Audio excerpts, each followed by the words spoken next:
It has been way too long since I've been on the podcast, of course, for you all, and I'm happy to be back. It's been a good, solid reset this last week or so, as I've been working hard on getting this magazine completed, the fantasy football magazine. That is an original release date of August 4th that I had to push, and it's looking like that's going to be finished in a different way. So stay tuned for that. Keep those eyes open for all of you guys that have been tuning in and wondering where that magazine is or how it's coming, as I put on my Thomas Take Facebook page as well as my Twitter. I'm working on it. It hit some snags that were unexpected, but I'm gonna power through it and get through it. I appreciate you guys hopping on here as well. Of course, getting to the point here as far as, this stream, very important to me to get this stream out there each and every week. And of course, there hasn't been much to talk about lately, but there's a lot to talk about tonight. And we're starting the show off on a somber note, on a very heartfelt note.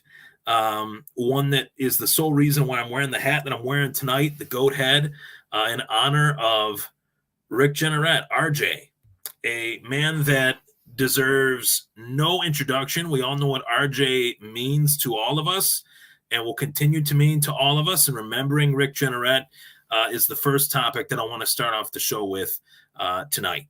Special edition Thomas Take Sports Podcast. Of course, I really appreciate you all tuning in tonight, as I remember Rick Jeanneret to start off the show, a figure in sports that is very important to anyone that grew up these last few generations, as Rick's career spanned over 50 years with the Buffalo Sabres, the longest tenured play-by-play man for one professional hockey club in National Hockey League history. And the fact that, all of us can kind of agree that Rick Jeanneret was a huge influence on all of us in becoming as big a fan for Buffalo sports and even a sports fan as what most of us are. And when I heard the news that Rick Jeanneret had passed, it was late at night prior to going to bed, and just kind of laid there and thought, man, that was a great one. That was a legend. And we threw that word around so loosely, but man, I mean, in terms of what Rick Jeanneret meant to me as a Buffalo sports kid growing up, he made a lot of memories, or a lot of moments rather, special memories. And it's tough to not get choked up when I go back and look at those calls and see those calls and realize where I was, who I was with when those calls took place, and when Rick, passionately, just honestly delivered the call in the best form and fashion possible, that made the moment that much better and made the moment of the people that you were with that much more special. And Rick Jeanneret was one of those figures in sports that I'd always, catch a Sabres game on the radio or catch a Sabres game on TV. And oftentimes, when the Sabres would be playing on like TNT or NBC Sports, I was tuning into GR. I was turning the volume down and I was turning the volume up on WGR Sports Radio 550, where that's been the home of the Buffalo Sabres broadcasts for as long as I've been around. And Rick Jeanneret would be on the mic, and it was just such a better version of the broadcast than what we would get from the national, broadcast, because Rick was so passionate about the Sabres, and what made them special was him. What made the Sabres a special team to watch when they were good for those years in the late 90s and mid 2000s, at least in my fanhood, was him. He made those moments that much greater. And in my humble opinion, he's the greatest of all time. He's the greatest to ever commentate one sport, one team. There's no better. And maybe I'm biased because I'm a Buffalo kid, but I mean, to me, he's the gold standard, especially for somebody that mustered up the courage to do what I'm doing now, one of the main reasons why I thought to do it was Rick's story of kind of being this guy that took over for the late great Ted Darling, and was someone that was a fill-in that ended up becoming this legendary broadcaster. And we could all hope in this industry to kind of have the career, even 1/10 of the career that Rick Jeanneret had. And he's one of those inspirations for a lot of us. So the one thing that makes this so hard is knowing that Sabres hockey in his retirement will never be the same. Knowing that the broadcast, I mean, he is such a huge, shoe to fill, a huge role to follow, and anyone that is fulfilling his spot, it's just so incredibly sad that he's not going to be around. It really provides us that kind of lens of, man, this is a figure that is really special, was really special to all of us. And, we appreciated him while he was here, but we appreciate him even more now that he's gone. And the next generation and the generation after that will know that he's never really gone. He's going to be around in the annals of Sabres history, Buffalo sports history. His calls will never, ever be silenced. His calls will always be heard loudly. And I went down to the arena a few days ago to check out the memorial that fans, left flowers and things like that outside the arena, KeyBank Center. And I was very moved by it. And it definitely let me know that, once again, this fan base, this city is very special, in terms of how they operate, in terms of how they support their sports teams and support the figures that made their sports teams special. Rick Jeanneret, RJ being one of them.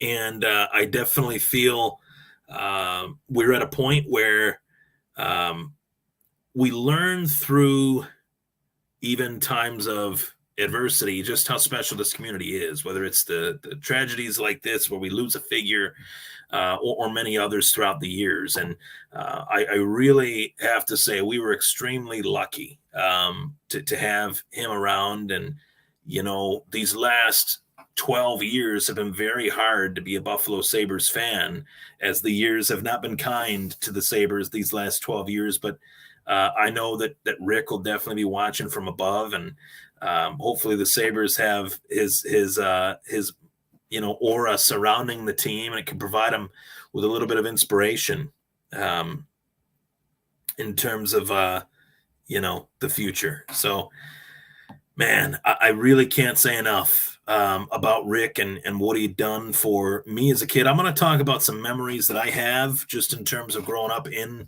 Buffalo in Western New York. I remember one time I was going to a movie with my dad, and we were going to see a movie at the Lockport Mall at the time. That shows how far back this goes, because that mall's been down, bulldozed and replaced with a super Walmart since 2008, 2009, maybe even longer than that. And I remember the Sabres were playing the Pittsburgh Penguins in a playoff series, and Stu Barnes scored a huge goal. And I remember hearing the Stu Barnes, and I remember just being so excited during that moment where I was waiting for my dad to check what time the movies were starting. I was sitting in the car and listening to that game. And I just remembered feeling like the Sabres were the greatest team on earth. Rick Jeanneret had that gravitas of making those moments that much bigger, the biggest moments even bigger. And the 2005-2006 season was the most fun season I've ever had watching any sports team that represents Buffalo, including any of the recent Bills years, because the Buffalo Sabres were not expected to even be a playoff team, let alone a better than bottom 5 team that year. And they made it to the Eastern Conference Game 7, going up against the Carolina Hurricanes. And the series that led up to that, Jason Pominville's overtime winning shorthanded goal. These guys are good, scary good call that I think is his best. And then you go a year later to the run that the Sabres went on the next year, where they played Ottawa in the Eastern Conference semis and they got ousted, unfortunately. President's Trophy winning season, though, the best in club history. And February of 2007, we had this legendary brawl with the Ottawa Senators, and prior to playing them eventually in the playoffs. And Rick Jeanneret made that so memorable that the next day, I remember everybody was talking about it in school, but beyond that, I went to a store called Game Crazy that was out back in the day, and went to get some video games, and everybody was talking about it. It was as if the whole conversation surrounding that day was just that topic, and it was because of him. It was because of him. He created a narrative around the Sabres that was so big at that time. And even post those years, there were so many lean years with the Sabres where the Sabres were really tough to watch, and Rick still made it fun. And I almost, my heart almost hurts for the fact that, it does hurt for the fact that Rick didn't get the chance to see the Sabres hoist the Stanley Cup in his 51 years with the franchise. But my heart hurts even more knowing that the last, X amount of years that he was the commentator here, the Sabres ownership, and for reasons that I can go on and on about, they were not a good team. And that had to be hard for him to be here this long and to not see the Sabres get better up until his retirement. Now the Sabres are on the precipice of being the best that they've been in quite some time. So, it's unfortunate how things worked out in the end, not in the end off the ice, because off the ice, Rick was immortalized essentially with this RJ night that we had last season, and his retirement was so special. The game that the Sabres won against, I believe it was Calgary, that they won, and Casey Middlestat had an overtime winning goal that he got to call it in overtime. It was so perfect that it felt like it was blessed from above. And maybe, as things started to get worse with Rick's health, the good Lord from up above, the hockey gods, gave him the finale that he would ultimately deserve as he would make his rise up above and join hockey heaven, and now call the games up in heaven with the greats of hockey up there with him. So Rick Jeanneret, one of the greatest, if not the greatest hockey commentator, in my opinion, of all time, one of the greatest commentators, period, of any sport. What he did for the Sabres will never be matched or surpassed. I say, I said this when he was retired and put up into the rafters as the legend that he was and is and always will be, that he's the greatest Sabre of all time. If you really think about it, maybe not on the ice, obviously he was a commentator, but he's the longest tenured member of the Buffalo Sabres organization. No one has been on the Sabres for 51 years. And Rick did so much to propel the players, propel the team, propel the fan base more than anything, more than anybody else. And legendary commentators like Doc Emmerich, and even in other sports, outside of hockey, have just praised Rick Jeanneret over the years, and obviously within these last few days since his passing. And they deserve to, because without him, I really think sports in general would not quite be the same.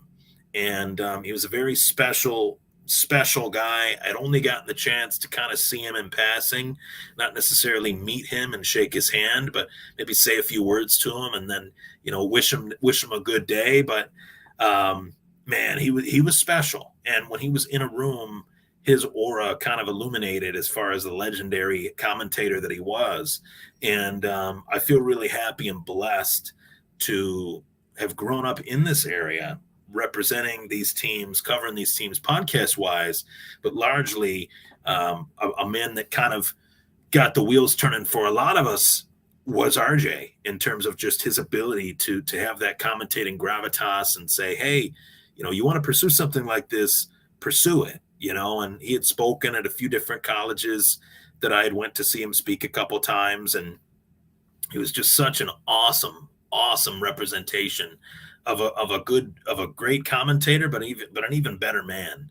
And he's somebody that I think a lot of us would love to follow in the footsteps of, and maybe not in just this industry alone, but just in general. I mean, this guy really accomplished everything that he set out to do. He made hockey great. He made Buffalo Sabres hockey special, and he was Buffalo Sabres hockey. So Rick Jeanneret, love you 100%. And thoughts and prayers go out to his family. I know that his daughter, I had actually corresponded with his daughter via Instagram after she had posted a few things from his Instagram account. Could not be a more lovely family. And they're so appreciative of the heaping praise rather that Rick has received these last 3 days since his passing was announced. And I am just so moved by the memorial outside the arena. I stood there, listened to some of the calls, and I got choked up, and rightfully so. He was a special person. So, Rick, love you. All right, back to the next subject line here before I get too emotional. Going into UFC 292, the aftermath. Sugar Sean O'Malley wins the UFC bantamweight title. Never would have thought, in terms of analyzing this fight, that Sugar Sean O'Malley would have gotten the W. The only way that Sean O'Malley was going to win this one was if Aljamain Sterling forced Sugar Sean O'Malley to counter. The one strategy that Aljamain Sterling should not have implemented, he did in the second round. So let's start off with the first round of the fight. Aljamain Sterling won the first round, I think, on all three judges' scorecards. If I'm wrong on that, I'd be pretty shocked. But then again, judging in mixed martial arts is pretty horrible. But Sugar Sean O'Malley, he got the W, he got the win, but Aljamain won the first round easily. And going into the second round, I thought, okay, I'm noticing towards the end of the first that Aljamain was kind of reaching. He was trying to touch Sugar Sean, which I thought was a huge mistake. Literally saying to those that I was with that if he continues to try to reach him, he's going to get caught, because Sean O'Malley's got such awkward footwork, throws punches from very weird angles very quickly, that's his best strength. He's not a striker necessarily. He's more of a counter puncher. And boom, slips off the center line, throws that right hand right down the middle, right on the jaw of Aljamain as he's fully extended without being able to protect himself. And he is knocked down. O'Malley steps on top of him, gets the punches off, and grounds him into the ground, of course, and knocks him out, TKO. And Joe Rogan said something that I found to be very interesting upon further review, that the replay showed that the stoppage was a little early, that Aljo was getting to his feet as he turned his back and got to his feet, sort of. Could he have been able to get to his feet if Sean kept firing his punches? Probably not. But it was kind of one of those awkward timing stoppages where it was a little early. And all that aside, we just got to look at the fight and say that Sugar Sean O'Malley got it done. But this was, without a doubt, without a shadow of a doubt, one of the biggest upsets in recent UFC history, in recent memory, due to the fact that Sugar Sean O'Malley is a very one-dimensional fighter. But even in those moments in which Aljamain Sterling was trying to get the W via doing what he does best, getting the takedown, securing the takedown, and working that top position, he couldn't get O'Malley down. That, to me, was shocking. In the limited time that Aljamain Sterling was trying to get Sugar Sean O'Malley down, he wasn't able to do so. And I think that had a lot to do with the fact that O'Malley was keeping his back to the cage, was kind of forcing Aljamain to come to him, to where O'Malley's back was against the fence, where O'Malley would have that fence to lean on. And, rather than being in the center of the octagon where Aljamain could get the shot off, shoot the double leg, shoot the single leg, and have more space to work with. O'Malley did a very good job at cutting off the cage, forcing Aljamain to come after him, forcing Aljamain, if he was going to shoot with O'Malley's back to the cage, and O'Malley would be able to use that cage and kind of wall walk a little bit if, in fact, he did get taken down and put on his back. It was a very smart, strategic game plan from O'Malley that Aljamain Sterling kind of bought into and was baited into. And I want to say, first and foremost, that what's next for this division is really essential to the big picture of what Sean O'Malley's career is and what it's going to be. And of course, as I look at the UFC bantamweight division, it'd be easy to say that Aljamain Sterling should get the next title shot, that he belongs in the title shot conversation because he defended the UFC bantamweight belt more than anybody. I think that that's a fair argument to make. But me knowing that rarely happens in the UFC for fighters like Aljamain, and I say this, the UFC did not want Aljamain Sterling to win this fight. They wanted Sugar Sean O'Malley to win. Best case scenario, Sugar Sean O'Malley wins. They strap a rocket ship to his back, and this dude is a superstar. It will be, and I guarantee it, probably 6 months at least before Sean O'Malley fights again. They will give him the tour with the belt. They will prop him up as much as they possibly can, and he could very well not fight Aljamain Sterling next. He certainly isn't going to fight Merab Devlishi next. He is certainly not going to fight Henry Cejudo next. The fight that they will make will be Sean O'Malley versus Chito Vera, part 2. That is the fight that will be made. Chito Vera got a victory over Pedro Munoz. Corey Sandhagen did beat Chito Vera. Corey Sandhagen did beat Rob Font, but people weren't impressed with the performances from Sandhagen on Font, at the very least. And it sucks for Sandhagen because that's the most recent performance he had. If he had fought Chito and kind of waited around, I think his chances would actually be better. But being that he fought Font and he wasn't really that impressive, it was kind of a boring fight. Didn't really elevate his number one contender status any closer to the champion, as well as the fact that Sandhagen got hurt in that fight. It dramatically hurt his chances to where I think Chito actually supplanted Sandhagen with his performance against Pedro Munoz. It was a striking clinic in rounds 2 and 3 that made it an easy win for Chito Vera to score in those two, in that second and third round, rather. So Chito Vera, I think, is next for Sean O'Malley. It's the last quote-unquote loss that O'Malley has on his record. It's a fun rematch. It's a striking fight. And people want to see a striking fight that are fans of Sugar Sean O'Malley. Fans, diehard fans of Sugar Sean O'Malley aren't necessarily MMA fans. They're fans of Sean O'Malley's stand-up. They're fans of Sean O'Malley's Twitch. They're fans of Sean O'Malley's podcast. Sugar Sean O'Malley is the next UFC superstar. And I don't necessarily know how long this show, the Sugar Show that is going to last. I don't know if it will last a long time. What I do know is it will be a show. It will be a rocket ship that he will be strapped to, and it'll shoot right to the moon.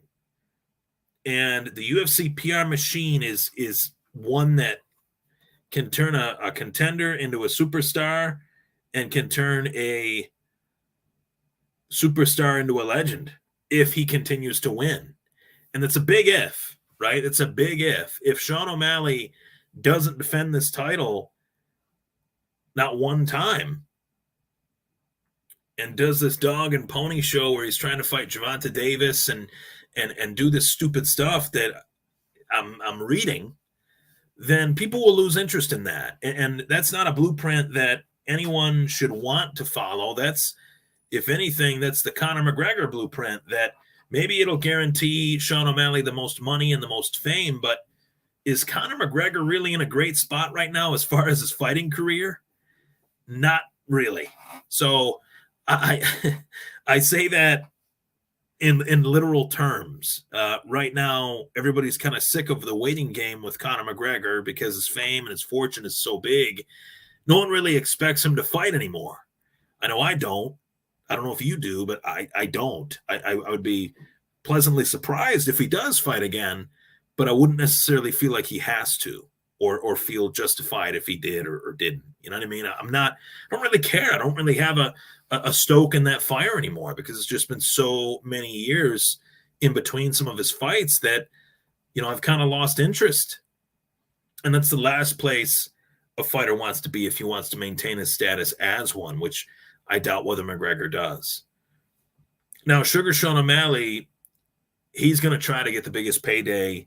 That's the name of the game, prize fighting. You're going to try to get the biggest payday, but Sean O'Malley has to defend this belt within at least 6 months. I think it's going to be a little bit of time before he defends it, and I think it's going to cause issues for him in the UFC the longer he waits to defend it. But if it's at a point where we go through, waiting and playing this waiting game, it won't be fun for any of us. We want to see Sean O'Malley out there after this performance. We want to see what happens with Sean O'Malley after this performance. And if it doesn't go according to plan where he fights anytime soon, we won't like it. I won't like it. You won't like it. And that dog and pony show that he continues to do, I hope it doesn't turn into that. And I fear that it will. But nonetheless, this was a massive win. And not many people, myself included, thought that Sean O'Malley would win this fight. This is one of the biggest upsets in recent memory. And the only person that can point the finger at themselves and have anyone to blame at all for it is Aljamain Sterling. I don't want to kick a man while he's down, but I was shocked to see the game plan somewhat fall apart. And I think Aljamain kind of miscategorized the great footwork that O'Malley has that allowed him to cut off that octagon, allowed him to, force Aljamain to only shoot when O'Malley's back was to the cage. That was huge for that fight. And to try to pinpoint, in Aljo's case, where O'Malley was and where he was going was very hard for him to do. And it's hard for a lot of guys to do that fight Sean O'Malley. It's almost like they get lost in this trance of the footwork aspect and the stance aspect and the long-rangey aspect that he brings to the table. And I'm really curious to see what, in fact, will take place once Sean O'Malley does decide to defend his title. Will it be against Aljamain? I don't think so. I really don't know what is next for Aljamain Sterling. If I was a betting man, I'd say he takes quite a bit of time off and then reinserts himself into the picture. There's really not many options for him to fight that he hasn't beaten already. He was supposed to beat O'Malley, then move up to 145 and fight a champ versus champ fight with Volkanovski. He was one fight away from doing that. And now that plan is completely derailed. And that won't happen until he gets his belt back and maybe even finishes a trilogy with O'Malley, which it sets your career back like 2 years in comparison to where you were headed. It's incredible. That one loss, he had won 9 straight. He had beaten TJ Dillashaw. He had beaten Henry Cejudo. And he loses, not just loses, gets knocked out, TKO'd by Sugar Sean O'Malley, who, going into the fight, O'Malley felt like he only needed to capitalize on one mistake. And it was the one mistake that, unfortunately, for Aljamain, he was willing to make it. Unfortunately for O'Malley, that was the case. And he was able to capitalize on that mistake of overextending, leaving his chin exposed, and O'Malley throwing that picture-perfect right hand that allowed him to secure that TKO victory. Now, going into the fight, I thought Aljamain Sterling was overlooking O'Malley, even with all the respect to the former champion, despite the resume. You're at a point where you're looking at your opponent, he's got pink green hair, and you're thinking, this guy, this is the guy that they're going to put in front of me. Never judge a book by its cover in this game, ever. Never. I've actually watched fights cage side, whether it be at LFA or I've been to only one UFC event in recent memory, but a bunch of MMA events over the years. I've watched fights up close, and I've seen guys come into the octagon and think, man, this guy doesn't really look like much. And those are the guys that you got to be careful for. Those are the guys that you look at and say, man, this guy's tough. Man, this guy is durable. This guy's got speed. He's got agility despite how he looks. Never judge a book by its cover. Aljamain Sterling looks like a perfect championship specimen, but if he can go in there with the wrong game plan against the wrong opponent, the wrong matchup, he can get knocked out, just like anyone in any circumstance. Whether it's a street fight, a boxing match, mixed martial arts fight, if you go in there with the wrong game plan, you will get hurt. And Sean O'Malley made that happen. And he capitalized. And I give him a lot of credit for that. Not many people thought he'd win this fight. I don't necessarily even still look at Sean O'Malley and say, man, that guy's going to be champ for a long time. I can't see that, but I'm going to enjoy it while it lasts. The UFC needed this kick in the nuts, shot of adrenaline, whatever phrase you want to use. The UFC needed this badly. The UFC has been stagnant this last 2 years. They needed a champion like this to get the masses to talk, the casual fans to flock, whatever it takes to kind of reignite the sport. The UFC needed this to happen, and it did at the perfect time. So credit to Sugar Sean O'Malley. I know that he said, all I need is one mistake, and Aljamain Sterling made that one mistake, and Sugar Sean O'Malley capitalized on it. Credit to him for that. Now, the grand finale of the night, going to the fact that the Buffalo Bills played their second preseason game last night, or Saturday night, rather. And, man, I have come away from these first 2 preseason games with some concerns. I have come away from multiple appearances at training camp with some concerns. And whether I'm proved right or wrong doesn't matter. I don't want to be right about any of the subject matter that I'm going to discuss right now. But I observe and I speak what I observe. Okay, so going back to training camp, one of the things that I had my eyes on was the middle linebacker battle and how that would shake out. Terrell Bernard, Tyrell Dodson, Dorian Williams, would they put him at middle? How would that look with him in the middle there alongside Matt Milano? They seemed like they had preached that Dorian Williams would be more of Matt Milano's backup on the weak side rather than in the middle. And to be honest with you, I came away feeling like Dorian Williams was the best out of the 3 in terms of A.J. Klein thrown into that mix as well. Felt like Dorian Williams had the speed, had the closing gap ability that Tremaine Edmonds even lacked. Despite Tremaine Edmonds' freakish athleticism and his size, he could not close the gap, fill a hole, stop the run really to save his life. Even in year 5, he had some struggles with that. He was more of a pass coverage linebacker, more of a sideline to sideline, can get you to the sideline type linebacker, where felt like if he was in a traditional 4-3 defense, he might actually be more of an outside guy rather than a middle in a 4-2-5 defense like Buffalo's. Obviously, 4 down linemen, 2 linebackers, 5 DBs, as the Bills' defense has been under Frazier / McDermott, however you want to categorize that. So when I saw that the rookie that most thought would not be the middle linebacker as the best one, I was concerned because, okay, originally they didn't draft this dude to play this position, and they had hopes that the before-mentioned Terrell Bernard, Tyrell Dodson, one of those 2 would take the reins of it. And neither guy has, and now Dodson is hurt. And A.J. Klein, or now not Dodson's hurt. Bernard is hurt. Dodson is not playing effectively. AJ Klein subbed in for Dodson in the first half of Saturday night's game against Pittsburgh. And AJ Klein is old at that position. He's old at any position, including special teams. He's old as an NFL player. So that's a hole on the team. That's what I'd categorize as a hole, that they knew that there'd be a high potential chance, slim to no chance, that they'd be able to actually extend Tremaine Edmunds. And they replaced him essentially with a linebacker that was not at that same position via the draft.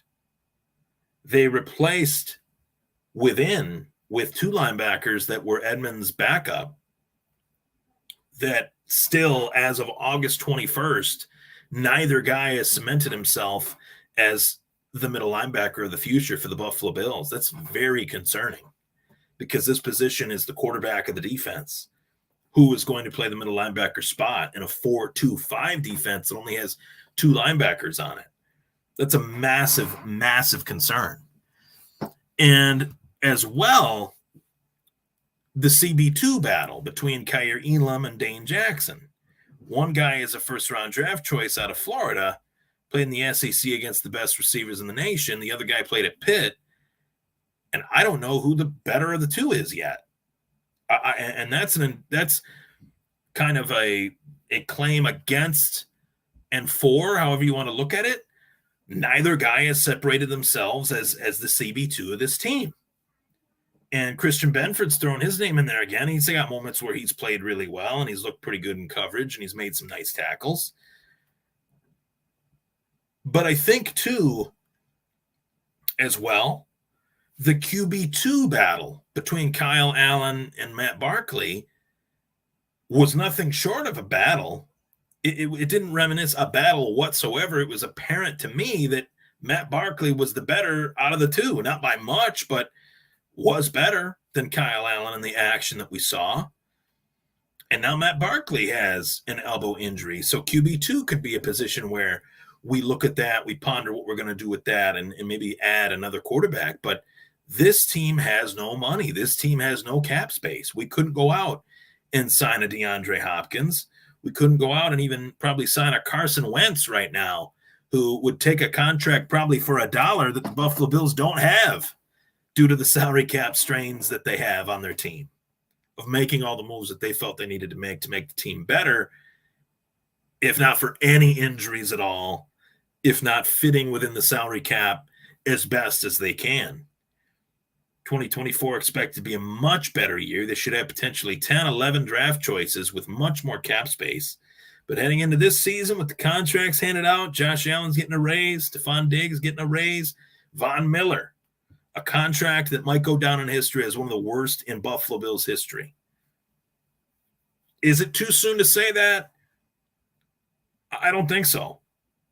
31 years old when he was signed, 32 now, and one ACL injury later. You can't play that game when you sign him, but man, he's getting paid a lot of money, and they could spread that out a ton of different ways if he wasn't on the books. Just saying, I know Von is a future Hall of Famer more likely than not, but you go back to that decision as to why they brought him in, he's going to help the younger guys. The younger guys need somebody around him. He's a first ballot Hall of Fame defensive end. He can get to the quarterback. He can close out games. He's only playing a small percentage of the snaps, even as the starter. It's a 40% rotational basis type thing where each player has a percentage of snaps that they play. His is a high among the rest of them at the defensive end position, no doubt, but he's 31, 32. So he's playing more snaps. He's going to get hurt potentially, as he did. And that's concerning for the future of Von. And wondering, will he be ready for week one is not even much of a concern to me, as will he get potentially hurt again? Is this only the beginning of the injury bug hitting the late-term portion of Von Miller's career? And these are all worthy claims. Like, this is not me being like a hater. I don't want to say these things. But you bring in a Von Miller to help the younger guys. Those were other players that we had drafted in the second round, like AJ Epinesa and Boogie Basham, that have not hit. they have been whiffs as of right now. They've been draft whiffs by Brandon Beane. I hate to say it, but they have not lived up to the expectations of where they were drafted and why they were drafted, despite playing on a limited basis due to the snap count and rotational defensive line that they have. They have not performed. Greg Rousseau has performed. He's getting better. First round draft pick, foregoed his senior year to avoid COVID, and he's looked pretty good. Led the team in sacks, tied with Vaughn. So there's some money on this team that is definitely a bit of a problem in terms of some of the guys that are the highest paid on the team. Not Josh, not Stephon, but Vaughn, Trey White. I mean, these guys are getting paid a lot of money, and they're on the back nine of their career. And they've had devastating injuries. And there's other concerns that the team has, namely the biggest concern of all to me, bar none, is the Buffalo Bills' inability to build a productive offensive line to protect Josh Allen. Spencer Brown at right tackle in year 3 is worse now than he was as a rookie. He has regressed mightily since his rookie year, and there is no signs of that slowing down. And that is concerning, as well as the depth at that position, even more concerning with the recent announcement that Tommy Doyle is now out for the season. So this is a very do-or-die season for the Buffalo Bills. And yes, I will say it, while the Buffalo Bills did have a productive offseason, as much as they could despite the cap restraints that they have, other teams that didn't have the cap restraints that the Bills have got considerably better. And the one team that I'll zero in on is within the division. It's not the Miami Dolphins. It is the New York Jets. The New York Jets got a former, 2-3-time MVP quarterback. They signed one of the best rushers of the last 5 years in Dalvin Cook. They've got Breece Hall coming back. Garrett Wilson's a great receiver. Alan Lazard comes over from Green Bay. Randall Cobb comes over from Green Bay. Not much tread left in the tires of Randall Cobb, but to have a veteran like that on the team, I think does matter in that wide receiver room, especially being that Rodgers is there. Now, their offensive line has had some issues as well, but that defense on the Jets is young. They're hungry. They're fast. And they're coming. They're coming week 1. So whatever that was Saturday night that we all watched, as dedicated fans as we are, for the week 2 preseason matchup between the Bills and Steelers, especially in that first half, whatever that was, if we see that again in week 1, it's going to be a long season. I hate to say that. I really do. I don't want to say that, but I'm going to tell it like it is. That it's going to be a long season if, in fact, the Bills look like that again. And you see some moves that were made, and you know that, hey, we still got the main guys. We still got the crew. We still got Allen. We still got Diggs. Davis looks like he's really turning it around this year. Dalton Kincaid, he has been as good as advertised from everything I've watched and everything I've seen. He looks great. James Cook could be the breakout player this year for the Buffalo Bills. But, man, I really feel like the defense looked old on Saturday. And they looked like they were a step behind. And that could be due to being old, could be due to the fact that the middle linebacker position is a massive hole on that defense. And I was no, Tremaine Edmonds fan club president, so to speak. There were a lot of times where I was very frustrated with Tremaine, and I felt like he did not check off the boxes that I wanted him to. But, man, I'd love to have him back at this point. With what I've seen so far, they have not replaced him in any way, shape, or form. they've gotten considerably worse at that position. I hope I'm wrong on that. I hope it turns itself around. But thus far, I don't think I'm wrong from what I've seen, and probably from what you've seen as well. You want to see this team rise above it. You want to see this team get to the expectation level that the fans have.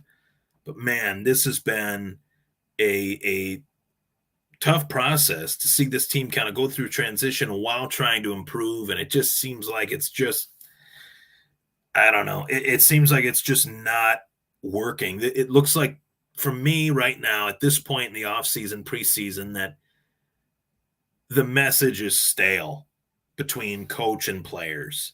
And I hope I'm wrong on that. But the motivation level, the motivation factor was just not there on Saturday night. None of the guys really looked like they were even in the right frame of mind to provide that sense of bravado that they do usually. And I know it's just a preseason game, but guys, these are the games that you iron this shit out. These are the games that this shit should not happen. And these are the games that training camp provides the opportunity to then play in the preseason, so that when you're practicing in training camp, all that stuff is minimized. If it happens, you got only 3 now. You don't have 4 preseason games. So if this stuff continues to happen in the exit to the preseason, we see this in week 3 of the preseason, I'm concerned. I just am. And maybe I'm a little off put in saying that, but how can I not be when this is supposed to be the year? Last year was supposed to be the year. The year before that was supposed to be the year. They have to turn the corner eventually at some point. And if not, we're going to be frustrated once again. I don't want that. You don't want that. I don't want that. I hope I'm wrong on this, but these are concerns that I have. And if Josh Allen, God forbid, were to go down due to the fact that this offensive line is not that great, this season is lost, because Kyle Allen is not a backup quarterback in the National Football League, and Matt Barkley, who knows where he is at right now in terms of this injury that he's had. Who knows if it's long-term, short-term, it's an elbow injury. So who knows? But you need an adequate backup for Josh Allen, and there's adequate backup quarterbacks out there. I'd sign Carson Wentz. I'd sign Jason Peters, even being 40. I would bring in some depth to this team, but then again, the team is strapped for cash, and this avalanche of just restructuring contracts as much as we have is just only continuing to grow. So let's pump the brakes on that. All right, I'm heading out. I'm Ryan Thomas. That was the Thomas Take Sports Podcast. Thank you so much for tuning in as we remembered Rick Jeanneret, the amazing, the great, the GOAT, the greatest of all time on the mic, Rick Jeanneret. 51 years he called the Buffalo Sabres games. The best moments turned into the best memories for me with Rick Jeanneret calling the action. Sugar Sean O'Malley, he wins the UFC bantamweight title. What is next? We covered that, as well as some concerns that I have for the Buffalo Bills. I want to see if you guys agree. Feel free to comment in the comment section below as we hit the exit tunes in honor of the good old days of the Buffalo Sabres, with a logo of mine thrown on it as well. Thank you so much for tuning in. I'm Ryan Thomas. This was the Thomas Take Sports Podcast.